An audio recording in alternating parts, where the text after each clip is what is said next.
algo que ya estaba constituido. No, todos en conjunto están constituyendo una nueva realidad política.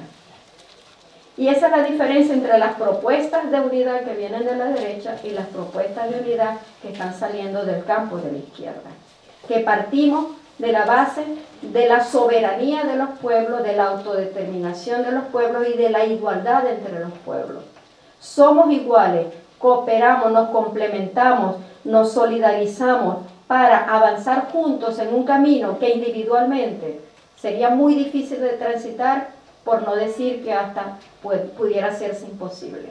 En el otro caso es, aquí hay un proyecto ya que lo diseña el más fuerte, que es para ir por esta dirección y tú te tienes que sumar acá. Y si tú no te sumas, entonces no dejo que tus productos entren al mercado estadounidense, o no dejo que pase tal cosa, o te tranco todos los préstamos que tenían ya en marcha en el Banco Mundial o en el Fondo Monetario, o no te hago esto, o no haces esto, o no te permito esto, o no te permito lo otro. Es decir, una incorporación forzada a un proyecto que no lo decidiste tú, que lo decidió ese otro más poderoso y al que tú te estás sumando.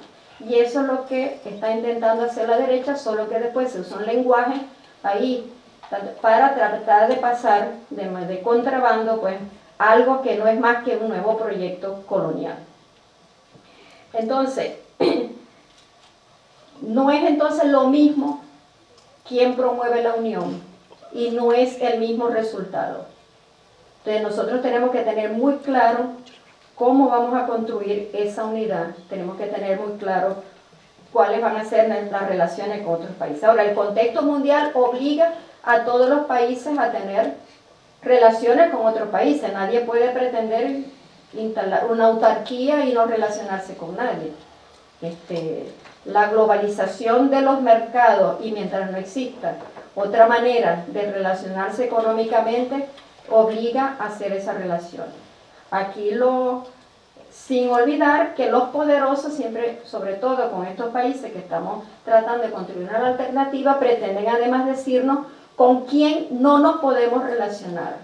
Y habría como que pedirles permiso a ellos para ver, mira, puedo ir allá para los pueblos árabes a reunirme con fulano.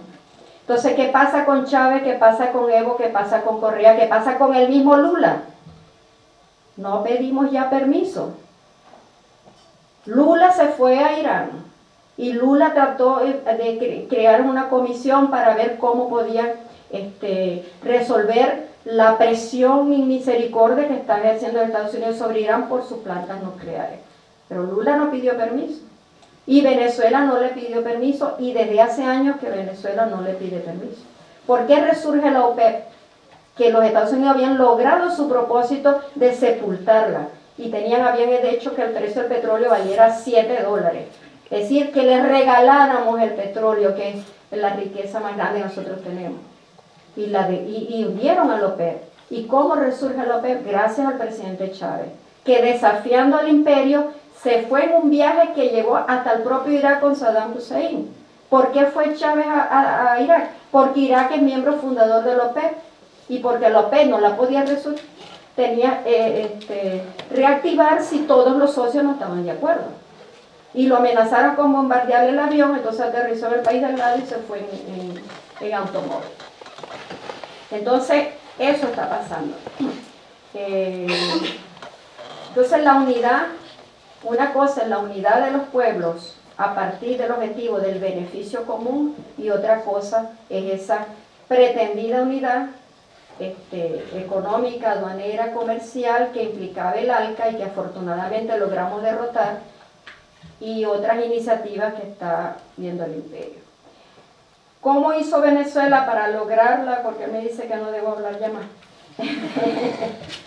¿Cómo logró Venezuela para esta autoconciencia y lo que está pasando en Venezuela y tal? Bueno, eso, hay muchas razones históricas. Cada país tiene sus propias circunstancias históricas, pero dentro de las circunstancias de Venezuela, bueno, efectivamente no vamos a hablar de la colonia para acá, pero sino por lo menos los últimos 40 años de gobiernos de Acción Democrática y COPEI eran gobiernos de derecha, sea que el uno se llamara socialdemócrata y el otro demócrata cristiano, que el cristiano tampoco tenía nada. Y ese gobierno había llegado a unas situaciones realmente asfixiantes para la población y de extrema pobreza. Un poco las cifras que salieron en el micro inicial, te ven cómo estaba la pobreza, más del 50% de la población venezolana estaba en el nivel de pobreza y 24% en la pobreza extrema. Eso. Ya está la pregunta que nos tenemos que ir. Entonces rápidamente, porque la otra también creo que se relaciona con eso. Está esa situación. Y luego cuando Carlos Andrés Pérez vuelve al gobierno por segunda vez, tira el paquete neoliberal, después que en su campaña electoral había prometido que iba un poco a Venezuela iba a tener la prosperidad que había tenido en su primer gobierno. En Venezuela se da la primera reacción contra el paquete neoliberal, con el Caracazo, 27 de febrero de 1989. No estaba Chávez por ahí, para que vean que las circunstancias históricas estaban dadas y muy bien lo señaló aquí un compañero. Chávez es el producto de eso, por eso insurge Chávez. El Caracazo produjo 3.000 muertos y desaparecidos. Y es el Caracazo el que hace que en los cuarteles se intensifiquen las acciones para poner fin a esa situación. En Venezuela, créanlo o no, siempre ha habido militares de izquierda. Siempre lo ha habido, por razones históricas que no tenemos tiempo de explicar aquí. Y esos oficiales que ya venían en esa situación de crítica, de inconformidad, de cuestionamiento y que mantenían relaciones permanentes con grupos y líderes de izquierda, ante el Caracazo deciden acelerar el proceso y por eso insurgen el 4 de febrero del 92, con la intención de ponerle un coto a ese plan criminal neoliberal que estaba aplicando Carlos Andrés Pérez. Fracasa, pero ese fracaso hace que esa irrupción de esos militares hace que el pueblo se dé cuenta que sí hay salidas, porque además ellos no insurgen con un discurso de derecha, ellos insurgen con un discurso de izquierda y el pueblo se ve representado. Y cuando el Chávez dice el por ahora y asume la responsabilidad, eso galvanizó todo ese descontento acumulado y Chávez se convirtió de inmediato en un héroe, pues. Y ya cuando sale, además cuando ya es sobreseída su causa, está 2 años en prisión y sale, la bandera de Chávez no es vamos a hacer esto, no, la promesa de Chávez ahí fue vamos a establecer un Congreso Constituyente, una Asamblea Constituyente que decida el futuro de este país. Similar a como cuando se da el salto de colonia a república, que es lo que hace la Junta de Gobierno de Venezuela, convoca un Congreso Constituyente. La decisión no la toma una persona, la tomamos entre todos. Y es en ese Congreso Constituyente, es un hito histórico en la historia venezolana, ya con esto termino.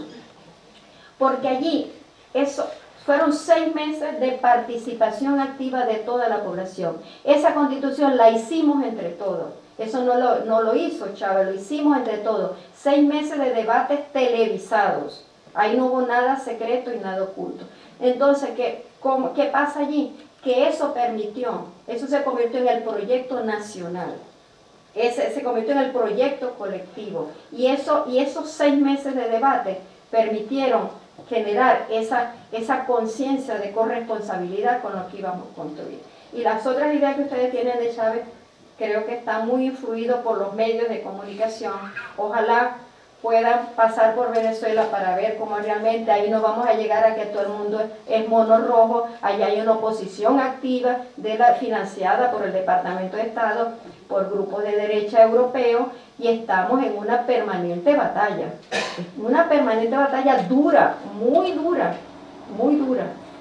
Entonces no hay posibilidad ninguna de que ahí todos marchemos a la idea que tienen de todo el mundo en el mismo caminito.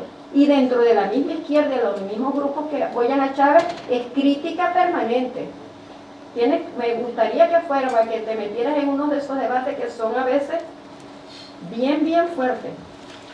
Entonces en eso estamos, y con todos nuestros errores, defectos y todo, pero creemos que estamos contribuyendo a crear una alternativa al neoliberalismo, que en todo caso eso sí nos lleva directo a la muerte. Gracias.